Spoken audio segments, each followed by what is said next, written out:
자, 이어서 코로나 상황 그리고 계속되는 철강 제철소 산업재해 사망 원인은 무엇인지 짚어보도록 하겠습니다. 최영일 시사평론가 KBS 재난방송센터 김용준 기자 나왔습니다. 안녕하십니까? 안녕하세요. 안녕하세요.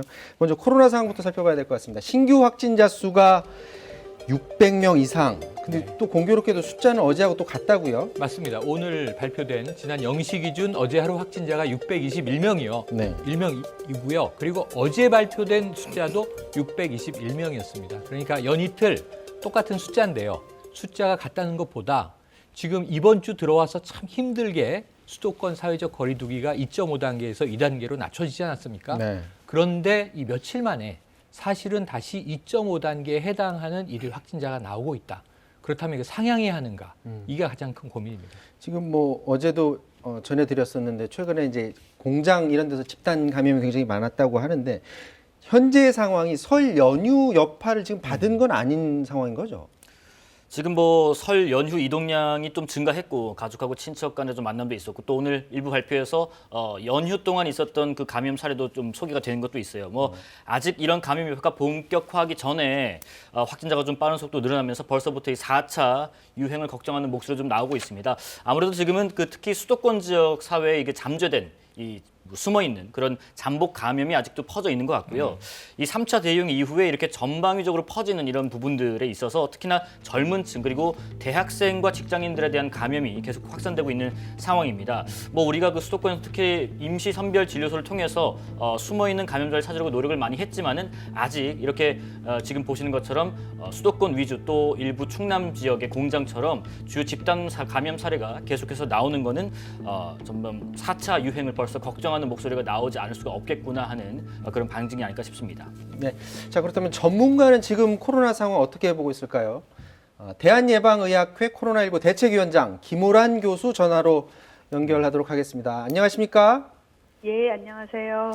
네, 지금 그 600명 이상이라는 숫자 때문에 국민들이 좀 놀라고는 있는데 이게 지금 설 연휴 여파는 아직은 아닌 거죠? 이거 언제쯤 그 여파를 알 수가 있습니까? 예, 지금 나오는 규모를 보면 설에 전염이 돼서 나왔다라기보다는 이미 그 전에 전염이 일어났는데 설에 좀 진단이 안 되고 있다가 한꺼번에 진단이 돼서 나오는 것으로 보입니다. 네. 특히 이제 남양주나 아산을 보면 이제 숙식을 같이 하고 있는 근로자들이 한꺼번에 많이 나오고 있거든요. 그런데 우리가 가족 전파는 보통 2차 감염 비율이 30에서 70%까지 굉장히 높게 나와요. 그렇기 때문에 이렇게 숙식을 같이 했던 사람들에서는 굉장히 감염될 확률이 높아서 아무래도 그곳에서 접촉됐던 사람들 통해서 한동안 좀 나오지 않을까 싶고요. 네. 설 연휴에 접촉했던 사람들, 그래서 전파됐던 사람들은 이번 주하고 다음 주까지는 좀 봐야 될 것 같습니다. 다음 주까지 상황을 봐야 되는 거군요. 자, 이 숫자에 연연하지는 말아야 되겠지만 사실 600명 이상이라는 숫자에 좀 많이들 놀라고 계시는데 이 감염 재생산 지수 뭐 이런 것들을 종합적으로 봤을 때 지금 상황이 혹시 4차 유행의 어떤 전조 현상으로 가는 것 아닌가 이렇게 우려하는 목소리가 있습니다. 우려를 어떻게 보십니까? 아직까지 4차 유행이라고 판단하기는 좀 이른 것 같고요. 지금 감염 재생산 수는 오늘까지 봤을 때 1.17이고 검사 양성률도 주 평균으로 봤을 때 1.3% 수준이어서 네. 아직까지는 충분히 관리할 수 있는 수준 범위에 들어가 있습니다. 네. 지금 이런 상황에서 정부가 이제 다음 주에 사회적 거리두기 개편안 초안을 공개한다고 합니다. 그런데 큰 틀에서 보면 거리 단계를 단순화하고 영업 금지를 최소화하겠다라고 하면서 좀 더 자유를 좀 강조를 한 것 같아요. 자율과 책임을 강조한다고 하는데 이전과 비교하면 좀 달라지는 것 아닙니까? 자율과 책임을 이렇게 좀 줬을 때 어떤 방역에 구멍이 생기는 것 아닌가라는 우려의 목소리도 있는데 어떻게 보세요?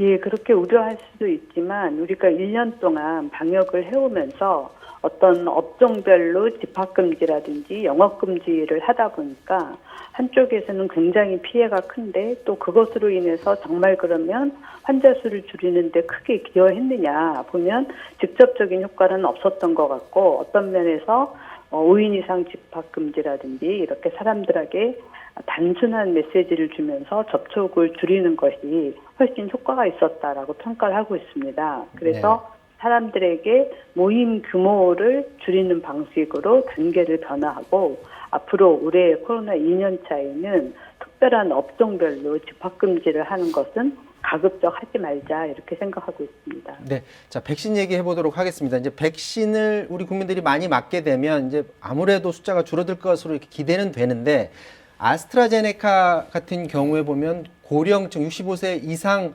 고령층은 일단 보류하고서 나머지부터 이제 맞기로 했잖아요. 그러니까 이 부분을 두고서 약간의 불신의 시선도 있는데 안전성 믿어도 되는 거겠죠?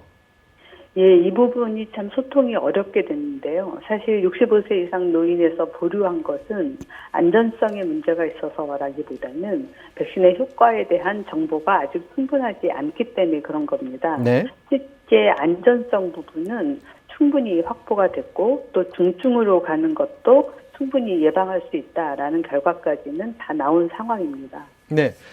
그런데 이제 일부 의사들이 뭐 백신 안전성 우리 의료인 연합 뭐 이런 이름으로 해서 의무 접종 반대 성명서 뭐 이런 거 돌리나 봐요. 그러니까 일반 국민들이 하면 뭐 그렇겠지 하겠는데 의사들이 이런 성명서를 돌린다고 하니까 저 의료인들까지 그런 시선으로 보라 이런 목소리도 있거든요. 어떻게 보세요? 사실 이건 좀 의외인데요. 왜냐하면 누구도 백신을 의무적으로 접종해야 된다라고 하지는 않습니다. 그런데 아마도 홍준표 의원이 발의한 백신 의무 접종 안 때문에 그런 이야기가 나온 것 같습니다. 그렇지만 전 세계 어디서도 백신을 의무적으로 맞아야 된다라고 법으로 정해놓는 경우는 없고요. 누구나 백신은 본인이 원하는 경우에 선택해서 맞는 겁니다. 그래서 굳이 반대 성명서를 낼 필요도 없습니다. 자, 이게 백신을 이제 접종을 하게 되고 또 치료제도 이제 적극적으로 이제 활용을 하게 되면 올해 연말, 빠르면 올해 연말이면 독감처럼 관리 가능한 수준으로 잡힐 수 있다라는 그런 전망들이 나오는데요. 어떻게 보십니까? 가장 빠른 게 연말부터 관리 가능한다고 보십니까? 아니면 그 전에라도 가능할까요? 목표는 10월까지 집단 면역을 이룰 수 있을 만큼 충분히 접종을 하자는 겁니다. 보통 네. 예방접종이 다 끝나고 나면 이제 한 2주 정도 후에 효과가 나오기 때문에 실제 효과는 11월쯤 나타날 것으로 기대하고 있는데요.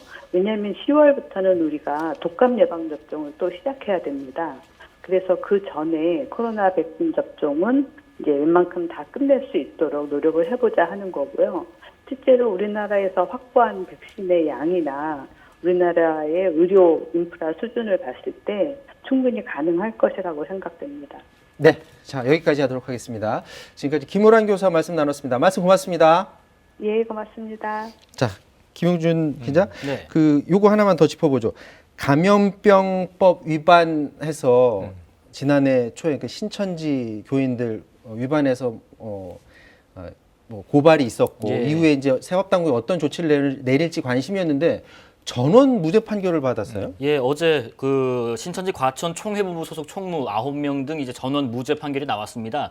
말씀하신 것처럼 혐의가 감염병 예방법 위반도 있었고 위계에 의한 공무집행 방해 혐의 등 뭐 이렇게 있었는데 짧게 말씀드리면 두 가지 큰 이유가 있었어요. 그 판결에서는 이런 이유를 달았습니다. 그러니까 방역 당국이 신천지 측의 교인 명단 말고도 선교단의 국내 행적이라든지 뭐 여러 가지 방대한 자료를 요청했는데 이거는 법이 정한 역학조사의 대상도 아니고 방법도 아니다. 그러니까 뭐 굳이 이것까지 빼올 필요는 없었다라는 게 판결 요지 중에 하나고요. 또 하나는 신천지 측에서 QR코드로 신도들이 왔다 갔다 하는 걸 다 관리를 했는데 교회 방문자 구분이 이렇게 용이한 상황에서 굳이 전체 교인 명단을 확보할 필요가 있었느냐 뭐 이런 언급이 있었습니다. 그리고 또 하나가 신도들 중에서도 신천지라는 것을 본인이 밝히고 싶지 않은 사람도 있는데 네. 개인의 민감한 정보를 동의 없이 취득하는 것은 뭐 타당할지는 모르겠다는 이런 이유 등으로 관련 혐의를 무죄 판결을 좀 내렸습니다. 방역 당국 그 최일선에 있는 분들은 이런 사법당국의 판결 소식이 굉장히 아프게 느껴질 것 같고요. 좀 힘도 빠질 것 같아요. 뭐 그런 부분도 있을 것 같습니다. 사실 뭐 정말 많은 수의 집단 감염이 좀 나왔잖아요. 이쪽 소속된 분들에서만. 그래서 네. 서울시 정무부시장 같은 경우도 뭐 관련 언급을 좀 했습니다. 뭐 감염병 확산의 주범이라고 표현하면서 주범에게 면죄부를 주거나 수사 자체를 게을리해서 사회 구성원들의 피눈물 나는 이 싸움에 초를 치고 국민의 사기를 꺾고 있다 하면서 건전한 상식으로 좀 판단해 달라라고 얘기를 했는데 뭐 이런 지적도 있지만 또 일부에서는 이렇게 감염병 예방법을 이제 조금 더 촘촘하게 수정하는 보완 조치가 필요하면 이런 굳이 재판 판결 과정에서의 어떤 진통이나 이런 잡음들이 더 나오지 않지 않을까. 꼭 의무적으로 내야 하는 것들이 더 추가적으로 있다면 그걸 좀 명문화하는 것도 보완 사항에서 좀 필요하겠다는 의견도 있습니다. 네, 자 지금까지 코로나 상황 그리고 이에 대한 전문가의 분석까지 들여다봤습니다.